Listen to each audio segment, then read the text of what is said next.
उत्तर प्रदेश के जनपद हापुड़ का वेलनेस हॉस्पिटल एक बार फिर चर्चा में है। यहाँ डॉक्टर्स ने महिला को बिना बताए ही उसका बच्चादानी निकाल दिया। दरअसल मुरादाबाद के ग्राम सिखेड़ा के हसनैन अपनी पत्नी गुड़िया का प्रसव वेलनेस हॉस्पिटल में कराए थे। डॉक्टर अनस और डॉक्टर प्रियंका ने महिला का प्रसव तो किया, लेकिन किसी बहाने से महिला और परिजन को बिना बताए महिला का बच्चादानी निकाल दिए। इतना ही नहीं, पति हसनैन से जबरदस्ती हस्ताक्षर कराकर अब उसे परेशान कर रहे हैं। पति हसनैन का आरोप है कि डॉक्टर ने पत्नी को बिना रेफर किए अपनी एम्बुलेंस से गंगाराम अस्पताल ट्रॉमा सेंटर मेरठ में भर्ती करा दिया, जहां अमजद डॉक्टर पत्नी का दोबारा ऑपरेशन कर दिए। वहीं यहाँ भी ज्यादा पूछने पर पति के साथ गाली गलौज और अभद्रता की गई और अब पति हसनैन को उसकी पत्नी से मिलने नहीं दिया जा रहा है। ऐसे में पति हसनैन परेशान है और न्याय की गुहार लगा रहा है।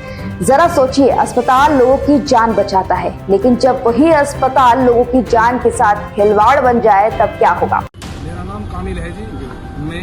मेरी जो पेशेंट है वो मेरी साली है छोटी। सबसे पहले मरीज का छोटा ऑपरेशन करा गया। डिलीवरी के दौरान जो छोटा ऑपरेशन होता है, इनसे कोई कट लगाया गया, उस कट में ही इनसे कोई दिक्कत हुई है। फिर ब्लीडिंग नहीं रुकी। ब्लीडिंग के दौरान हमारे जो रिश्तेदार हैं, इनसे कहा गया कि तुम जल्दी से खून लेकर, वो खून की बहुत दिक्कत आ रही है। और जी जैसे ये खून लेने गए हैं, इनसे बिना पूछो ही बच्चेदानी बाहर निकाल दी। पेशेंट का मतलब ऑपरेशन जब हुआ जी, 2 ऑपरेशन ये हो गए। 2 ऑपरेशनों के बाद में जी मैं यहाँ पे तब आता हूँ जब मैं देखता हूँ तो यकीन आप नहीं करोगे, पूरा फर्श जितना भी था जहाँ पे डिलीवरी होती है सारा खून में सना हुआ था और पेशेंट के ऑक्सीजन लगाया हुआ था। पेशेंट ने इतना इनके कान में बोला कि मेरी बिल्कुल जान जा चुकी है और मुझे सब काट दिया गया है। उसके बाद में इन्होंने कहा तुम मेरठ लेके जाओ। ये बोलने लगे हमारे रिश्तेदार के हम देवनंदिनी लेके जाएंगे, लेकिन उन्होंने कहा देवनंदिनी में कोई सुविधा नहीं है, हमारे कहने से तुम गंगाराम में लेके जाओ। हम गंगाराम में ही लेके गए। उन्होंने कहा पहली बात तो पेशेंट हमारी तरफ से बिल्कुल सही है, सिर्फ इन्हें ऑक्सीजन की जरूरत है। 1 घंटे में वापसी कर लेंगे, हमें कोई रेफर नहीं करा इन्होंने।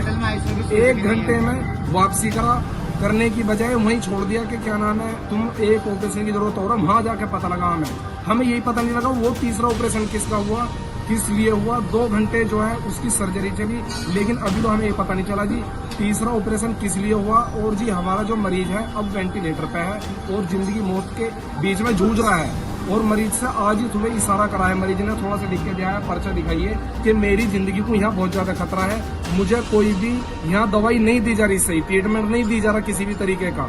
मरीज ने इतना हमें लिख के दिया है, आप दिखाओ क्या है प्रॉब्लम। मेरा नाम जुल्फिकार है और मैं यहाँ हापुड़ में वेलनेस हॉस्पिटल में अपनी घरवाली को दिखाने आया था। और यहाँ पे एक बोल रहे थे कि बच्चे के लिए दिखाने आया था कि यहाँ पे बच्चा हो जाएगा दोपहर तक, आप यहाँ एडमिट कर दो। मैंने यहाँ पे एडमिट कर दिया और ये बोल रहे थे कि दोपहर तक बच्चा हो जाएगा, आप 12,000 रुपये जमा कर दो। 12,000 रुपये में आपकी डिलीवरी हो जाएगी। मैंने यहाँ पे 12,000 रुपये जमा कर दिए और उसके बाद जो है दोपहर तक बच्चा हो गया। उसके बाद ब्लीडिंग जाने लगी। ब्लीडिंग जाने के बाद बोल रहे थे कि मुझसे कि वहाँ पे देवनंदिनी से जल्दी से खून ले आओ। मैं वहाँ पे खून लेना चला गया। उसके बाद आके देखा इन्होंने यहाँ पे बच्चेदानी का ऑपरेशन कर दिया बिना पूछे, बच्चेदानी बाहर कर दी। उसके बाद ये खून नहीं रुक पा रहा है। बोल रहे थे कि मुझसे मेरठ ले जाओ। मैं उसकी स्थिति ज़्यादा खराब होगी, मैं मेरठ को मैं बोल रहा था कि देवनंदिनी लेके जाऊंगा, मैं मेरठ नहीं लेके जाऊंगा। ये बोल रहे थे कि वहाँ पे हम भी साथ में चल रहे हैं, हमारी जान पहचान का डॉक्टर है, वहाँ पे आपका ट्रीटमेंट अच्छा हो जाएगा।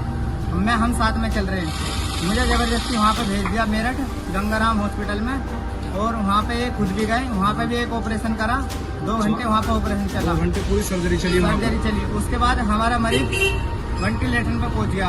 अब भी वेंटिलेशन पर उसकी सारी स्थिति खराब है और ये भी कुछ नहीं कर पा रहे। मेरा बहुत ही पैसा लग चुका है वहाँ पर और ये भी कुछ नहीं सुन पा रहे बिल्कुल भी। हमारी वेलनेस हॉस्पिटल वाले। निवासी कहाँ के आप? मैं सिगाड़े का रहने वाला हूँ, जिला हापुड़। आप यहाँ किस टाइम आए थे इनको लेकर? मैं तकरीबन सुबह का टाइम आया था, 9 बजे के करीब। सबसे पहले तो सर आप क्या कहेंगे, हमें कमेंट करके जरूर बताइएगा। बाकी ये खबर है हापुड़ से मुनीश खान की और मैं हूँ आपके साथ पल्लवी अग्रहरी। आप देख रहे हैं खबर दृष्टिकोण चैनल।